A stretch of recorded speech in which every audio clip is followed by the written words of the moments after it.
9 kecamatan di Kabupaten Sukabumi terdampak angin kencang dan pohon tumbang. Pihak BPBD pun terus mendata jumlah kerusakan akibat cuaca ekstrim tersebut. Gede, langsung angin beliung putar gitu, jadi gelap gitu, jadi langsung angin terbang gitu. Pas angin besar ibu lagi di mana? Di dalam rumah? Di dalam. Ya. Sempat panik bu lari bu? Ya bukan panik lagi, saya mah hampir pingsan tadi. Di Blora, Jawa Tengah, hujan disertai angin kencang merobohkan panggung ketoprak yang digelar di Dusun Ploso, Desa Kamolan, Selasa siang.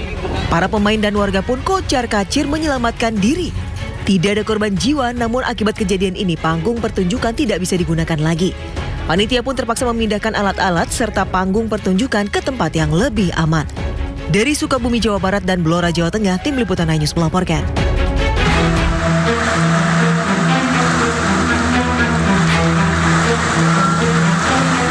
Genangan setinggi 1 meter membanjiri permukiman usai tembok pembatas jalan sepanjang 15 meter roboh. Warga sekitar yang tak menduga akan terjadi banjir langsung panik dan berusaha mengamankan barang berharga ke tempat aman.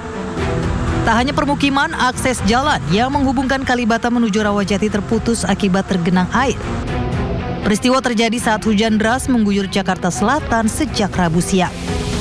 Saluran air yang berada tepat di belakang tembok pembatas jalan meluap mengakibatkan tembok tak kuat menahan derasnya air.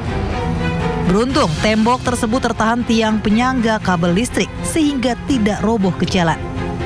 Jebolnya tembok diduga diakibatkan saluran air yang mampet sehingga air menggenang.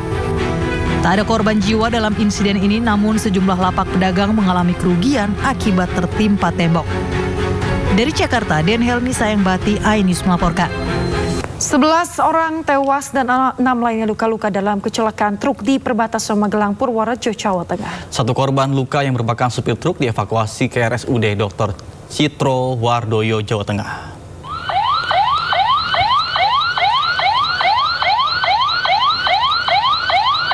Truk tronton pengangkut pasir terlibat kecelakaan dengan angkot yang membawa rombongan peziarah di Jalan Magelang, Purworejo, tepatnya di Desa Kalijambe, Purworejo, Jawa Tengah.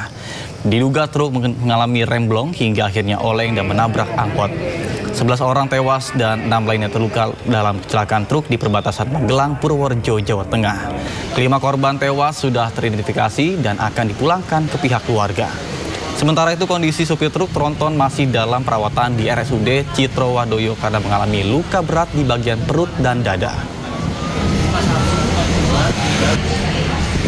Setelah ini keluarga kurang 1 yang belum ke sini, tetapi semua korban meninggal dunia sudah teridentifikasi oleh Inafis tadi, dan setelah ini akan diserahkan ke keluarga karena memang pihak keluarga menginginkan untuk segera dibawa pulang.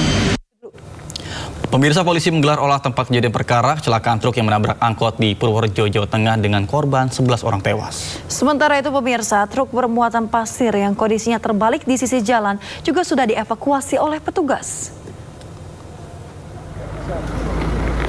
Satuan Lalu Lintas Polres Purworejo melakukan evakuasi dan olah tempat kejadian perkara di lokasi kecelakaan truk dengan angkot di Desa Kalijambe, Kecamatan Bener, Purworejo, Jawa Tengah. Petugas memasang garis polisi untuk mengamankan lokasi serta memeriksa kondisi kendaraan, jejak pengereman serta posisi akhir kendaraan setelah benturan keras terjadi. Dugaan sementara truk mengalami remblong saat melintas di jalan menurun. Kecelakaan ini menyebabkan kemacetan di kedua arah dan polisi mengatur lalu lintas dengan sistem buka tutup untuk memperlancar arus kendaraan.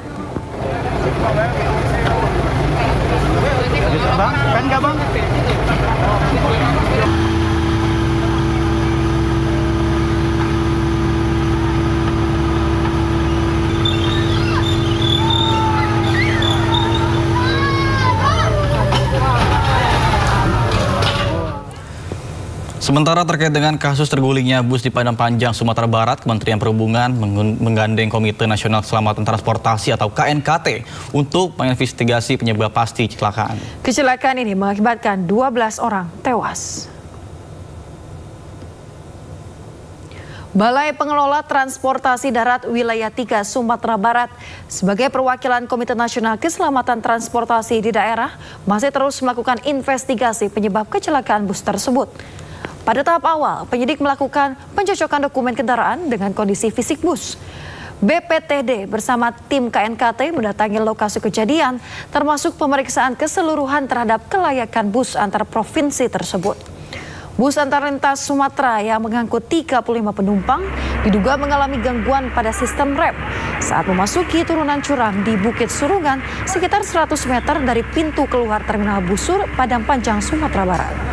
Akibatnya 12 penumpang meninggal dunia di tempat, sementara 23 orang lainnya mengalami luka-luka.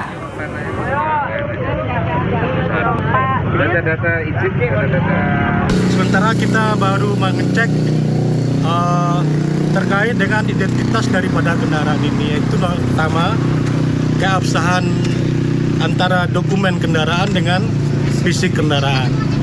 Itu yang kami laksanakan sehari. Cuma pada saat ini kita terkendala untuk mengecek nomor rangkanya karena seperti yang kita lihat posisi dari suspensinya itu udah anjlok betul, jadi kita nggak berani masuk ke dalam daripada kendaraan ini karena berisiko terhadap keselamatan kita sendiri. Pemirsa, 1 dari 4 jenazah korban kecelakaan bus di Padang Panjang yang berada di Rumah Sakit Bayangkara Polda Sumbar, asal Sumatera Utara, Rabu pagi dijemput oleh keluarga. 1 jenazah atas nama Aryudi, 38 tahun, asal dari Serdang, Sumatera Utara, Rabu pagi dijemput oleh pihak keluarga ke Rumah Sakit Bayangkara Polda Sumbar di Kota Padang. Pihak keluarga saat ini berada di posko antemortem Rumah Sakit Bayangkara Polda Sumbar di Kota Padang untuk mencocokkan identitas dan data korban. Rencananya jenazah akan dibawa melalui perjalanan darat dengan ambulans untuk dibawa langsung ke Deli Serdang, Sumatera Utara. Setelah proses pencocokan identitas korban di posko antemortem selesai. Sementara itu, 3 jenazah lain masih berada di kamar mayat Rumah Sakit Bayangkara Polda Sumbar menunggu penjemputan oleh pihak keluarga.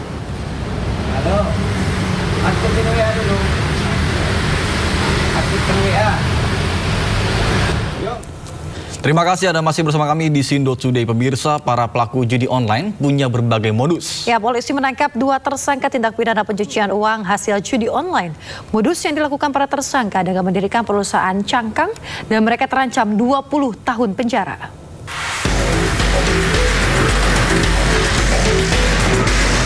Dua tersangka berinisial OHW dan H ini hanya bisa tertunduk malu saat dihadirkan di Bareskrim Polri Rabu siang. Keduanya ditangkap dan ditetapkan sebagai tersangka karena melakukan tindak pidana pencucian uang. Dari hasil pengelolaan 12 situs judi online selama 6 tahun, polisi menyita 503 miliar rupiah dari aksi pencucian uang kedua tersangka.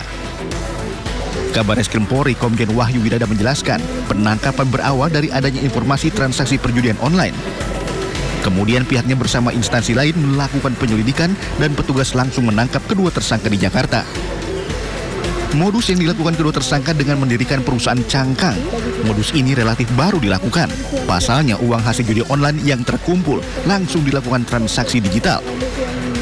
Dalam menjalankan aksinya, kedua tersangka memiliki peran masing-masing, yakni sebagai komisaris dan direktur di perusahaan cangkang. Sementara penyidik juga bekerja sama dengan Pusat Pelaporan dan Analisa Transaksi Keuangan untuk menelusuri aset lain milik tersangka dan memblokir 197 rekening dari 8 bank.